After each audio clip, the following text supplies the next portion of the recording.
పెళ్ళైనా పండగైనా వేడుక ఏదైనా పట్టు చీరల ప్రత్యేక వేదిక వారాహి సిల్క్స్. నమస్తే, వెల్కమ్ టు సుమన్ టీవీ. నేను మీ సాయి. అమెరికా అధ్యక్షుడిగా బాధ్యతలు స్వీకరించినటువంటి డొనాల్డ్ ట్రంప్ రావడమే సూపర్ సిక్స్ కొట్టాడని చెప్పొచ్చు. డజన్ల కొద్దీ ఎగ్జిక్యూటివ్ ఆర్డర్స్ తోటి సంచలనం సృష్టించారు. దీంతో ప్రధానమైనది పౌరసత్వానికి సంబంధించినటువంటి అంశం.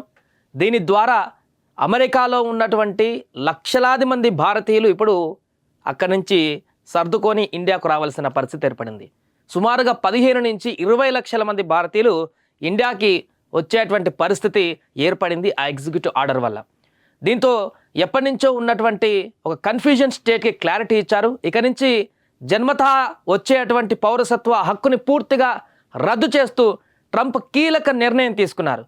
సో దీని ద్వారా ఎంతమంది భారతీయులకు ఎఫెక్ట్ పడుతుంది, సో దీనికి సంబంధించిన పూర్తి వివరాలు ఒకటి చూసేటువంటి ప్రయత్నం చేద్దాం.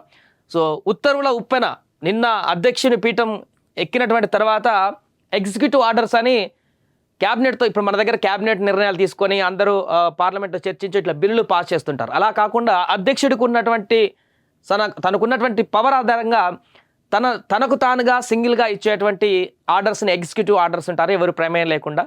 అందులో పూర్తిగా డజన్ల కొద్ది ఆర్డర్లు నిన్న ఒకరోజే పడా ఇచ్చేసుకుంటూ వెళ్ళిపోయారు. దాంట్లో ప్రధానమైనది మన పౌరసత్వానికి సంబంధించి అమెరికాలోని లక్షలాది మంది భారతీయుల ఆశలపై నీళ్లు. అధ్యక్ష బాధ్యతలు చేపట్టిన తొలి రోజే ట్రంప్ సంచలనాలు.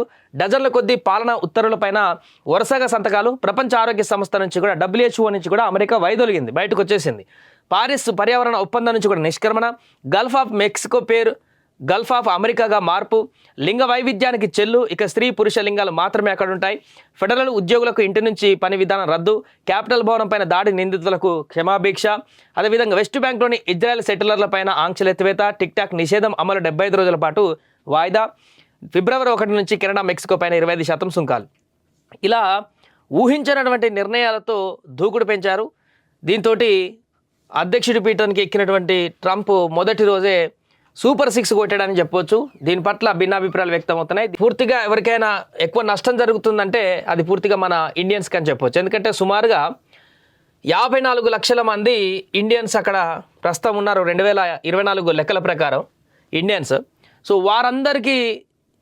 వారందరిలో 34% అంటే అక్కడికి ఉద్యోగరీత్యా కానీ, లేదా విద్యార్థి వీసాల మీద కానీ, టూరిస్ట్ వీసాల ఇంకేదైనా బిజినెస్ వీసాల మీద కానీ అక్కడికి వెళ్ళి సెటిల్ అయిపోయినటువంటి NRIs యొక్క వారికి పుట్టినటువంటి పిల్లలు, అక్కడే అమెరికాలో పుట్టినటువంటి పిల్లలకి బర్త్ సర్టిఫికేట్ ఆధారంగా, అక్కడ బర్త్ ఆధారంగా ఇచ్చేటువంటి పౌరసత్వాన్ని పూర్తిగా రద్దు చేయడంతో 54 లక్షల మంది ఈ యొక్క భారతీయులలో, అమెరికాలో ఉన్నటువంటి వాళ్ళలో 34% మంది వీళ్ళే ఉన్నారు అక్కడ పుట్టినటువంటి పిల్లలు.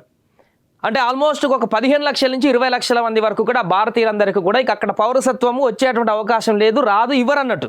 సో దీంతో వారి పరిస్థితి ఏంటి, వారికి సంబంధించిన ఏం చేయబోతున్నారు, వారు ఏం చేస్తారని అంటే చక్కగా ఇండియాకు రావాల్సిందే.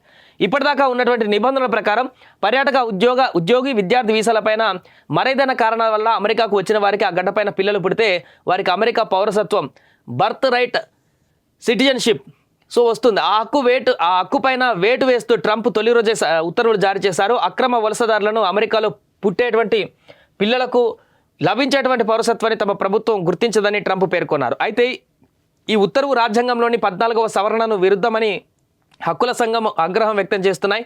అయితే జన్మతా పౌరసత్వ హక్కు అందరికీ వర్తించదని, అందుకు కొన్ని నిబంధనలు వర్తిస్తాయని ఆ సవరణలోనే ఉందని ఎగ్జిక్యూటివ్ ఆర్డర్లో పేర్కొన్నారు. ఆ నిబంధనల ప్రకారం అక్రమంగా అమెరికాలో ఉండేటువంటి మహిళలకు జన్మించే పిల్లలకు ఆ పిల్లల తండ్రి అమెరికన్ పౌరుడు, చట్టబద్ధమైనటువంటి శాశ్వత నివాస హోదా లేనివాడు అయితే జన్మతా పౌరసత్వ హక్కు వర్తించదు. అలాగే అమెరికాలో చట్టబద్ధంగానే ఉన్నప్పటికీ తాత్కాలికంగా అంటే విద్యార్థి వీసా కానీ, ఉద్యోగి వీసా కానీ, పర్యాటక వీసాల పైన కానీ నివసించేటువంటి మహిళలకు పుట్టేటువంటి పిల్లలకు ఆ పిల్లల తండ్రి అమెరికన్ పౌరుడు, చట్టబద్ధమైనటువంటి శాశ్వత నివాస హోదా లేని వాళ్లకు జన్మతా పౌరసత్వ హక్కు వర్తించదు. సో ఇది ఇక్కడ ప్రధానమైనటువంటి అంశంగా మనం చెప్పుకోవచ్చు. సో దీంతో అక్కడికి చాలా 10-20 సంవత్సరాల క్రితం వెళ్ళి సెటిల్ అయినటువంటి NRIలు కూడా, ఇండియా నుంచి వెళ్ళినటువంటి NRIలకు కూడా వారికి పుట్టినటువంటి పిల్లలు ఎవరైతే ఉన్నారో అక్కడ కనీసం 10, 15, 20 ఏదైతే మైనర్ కాకుండా ఉన్నటువంటి చాలామంది ఉన్నారు. ఇప్పటికే దీనికి సంబంధించి చాలా కన్ఫ్యూజన్లో ఉన్నారు అక్కడ పేరెంట్స్ అందరూ కూడా. సో దీనికి సంబంధించినటువంటి నిర్ణయం కుండ బద్దలు కొట్టుకున్నట్టుగా ట్రంప్ తీసుకున్నారు. దీంతో ఇక అక్కడ ఉన్నటువంటి 34% మంది అంటే సుమారుగా 15 నుంచి 20 లక్షల మంది ఇండియన్స్ అందరూ కూడా పూర్తిగా ఇక్కడికి వచ్చేటువంటి అవకాశమే కనిపిస్తుంది. దేశాన్ని అక్కడి నుంచి వదిలిపెట్టేటువంటి అవకాశమే కనిపిస్తుంది. కానీ ఇది ఇప్పటికీ పూర్తిగా ఇంప్లిమెంట్ అయ్యేటువంటి అవకాశం అయితే కనిపించట్లేదు. అంటే అమెరికాలో ఎగ్జిక్యూటివ్ ఆర్డర్ అయితే పాస్ చేశారు, కానీ ఎగ్జిక్యూటివ్ ఆర్డర్స్ పాస్ చేసినప్పుడు అన్నీ కూడా పూర్తి స్థాయిలో ఇంప్లిమెంట్ అయ్యేటివి ఉండవు. అమెరికా కాంగ్రెస్ తీసుకునేటువంటి అభిప్రాయాలు కానీ మిగతా దాని నుంచి వ్యతిరేకత వచ్చేటువంటి దానిపైన కానీ దాంట్లో సవరణకు సంబంధించి చట్టసభల్లో ఉన్నటువంటి ఇంకేమైనా లూప్స్ను బట్టి దీంట్లో మార్పు చేర్పులు ఏమైనా ఉంటాయో కూడా చూడాలి. బట్ ట్రంప్ ఒకసారి నిర్ణయం తీసుకున్నారంటే అది ముక్కుసూటిగా గట్టిగా ఉంటుంది. కాబట్టి ట్రంప్ తీసుకున్నటువంటి ఈ నిర్ణయం ఒక్కసారిగా అమెరికాలో ఉన్నటువంటి భారతీయులకు షాక్కు గురి చేసిందని చెప్పొచ్చు. మిగతా దేశాలతో పోలిస్తే మన ఇండియన్స్ అక్కడ ఎక్కువగా ఉన్నటువంటి వారు ఉన్నారు. కాబట్టి ఈ జన్మతా హక్కు పౌరసత్వం ఎప్పుడైతే రద్దు చేయబడిందో అక్కడ ఉన్నటువంటి పిల్లలందరికీ కూడా ఇప్పుడు ఒక గుదిబండ అని చెప్పొచ్చు. వారందరూ కూడా ఇంకా మరి తిరిగి ఇండియాకి రావాల్సిన అవకాశమే ఏర్పడుతుంది. దీనివల్ల ఇంకా వేరే మార్గం లేదనేటువంటి ఒక చర్చ అయితే కొనసాగుతుంది. సో దీంతో ప్రస్తుతానికి అక్కడ తీవ్ర చర్చనీయాంశంగా మారింది ట్రంప్ తీసుకున్నటువంటి నిర్ణయం. మరి దీని పట్ల అక్కడ ఉన్నటువంటి ఇండియన్స్ కానీ లేకుంటే అక్కడ ఉన్నటువంటి అమెరికన్స్ కానీ అక్కడ ఉన్నటువంటి మిగతా రాజకీయ పార్టీలు కానీ ఈ విధంగా అభిప్రాయాన్ని వ్యక్తం చేస్తాయి. ఈ నిర్ణయాన్ని ముందుకు కొనసాగించేటువంటి ప్రయత్నం చేస్తాయా, లేకుంటే ఈ నిర్ణయానికి సంబంధించి ట్రంప్ ఇంకేమైనా వెసులుబాట్లు ఇచ్చేటువంటి అవకాశం ఉంటుందా? పౌరసత్వానికి సంబంధించి చాలా కఠినమైనటువంటి నిర్ణయాలతో ముందుకు వెళ్తామని ఎన్నికలకు ముందు ఆయన చెప్పారు. ఇప్పుడు కూడా అదే రకంగా మూవ్ అవుతున్న సందర్భంలో ఏమైనా కన్సిస్టెన్సీ ఇస్తారా లేదా అనేది చూడాలి. సుమన్ టీవీలో మీ పర్సనల్ అండ్ బిజినెస్ ప్రమోషన్స్ కోసం కింది నెంబర్కి కాంటాక్ట్ చేయండి.